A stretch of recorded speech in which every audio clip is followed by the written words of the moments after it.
লোকসভা নির্বাচন শেষ হতে না হতেই শুরু হয়েছে শাসক দলের বিরুদ্ধে অভিযোগ। বীরভূম জেলার ইলাম বাজারের মুরগাবনি গ্রামে ভোটের দিন থেকেই বিজেপি করার অপরাধে 30টি পরিবারকে পানীয় জল নিতে বাধা দেওয়ার অভিযোগ তৃণমূলের বিরুদ্ধে। এই পরিবারগুলি বিজেপি দল করে, সেই কারণেই তাদের জল নিতে বাধা দেওয়া হচ্ছে। অভিযোগ, এলাকার তৃণমূল নেতা তথা জেলা পরিষদের মৎস্য কর্মাধ্যক্ষ রবি মুর্মুর নেতৃত্বে এলাকায় তাণ্ডব চালানো হচ্ছে। অভিযোগ, সকাল থেকে পানীয় জলের জায়গাগুলিতে বসে থাকছে তৃণমূলের দুষ্কৃতীরা, এমনকি এলাকার পুকুরগুলিতেও পাহারা দিচ্ছে তারা। 5 দিন ধরে তীব্র জলকষ্টে ভুগছে এই এলাকার বিজেপি সমর্থকদের পরিবারগুলি। তাই বৃহস্পতিবার তারা গ্রামে তাদের ওপর হওয়া অত্যাচারের বিরুদ্ধে বিক্ষোভ করতে শুরু করেছে। আমার বালতিটা ছুঁড়ে ফেলে দেওয়া ছিল, আর আবার আমি ওইটা তুলে এনে আবার আমি জল নিতে গেলাম, জল নিলাম আর টুকটুক করে ঘর চলে গেলাম, কিছু বললো না। আমি জানছি যে আমি কিছু একটা কথা উত্তর দিলে এরা মারবে, আমি ভয়ে আর কিছু বললাম না।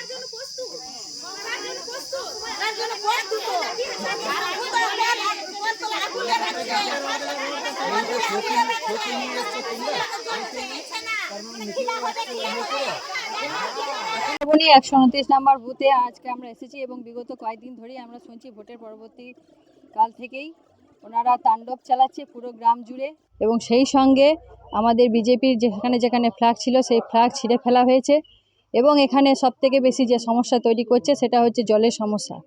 এখানে যারা আমাদের আদিবাসী সমর্থকরা আছেন তাদের যাতে জল না পায়, জলকষ্টে তারা যাতে ভোগে, তার জন্য এখানে জলের যে মেন সুইচ যেখানে থাকে সেই ঘর তালা বন্ধ করে রেখে দিয়েছে এবং গ্রামের পুরো মানুষকে জলকষ্ট দেওয়া হয়েছে।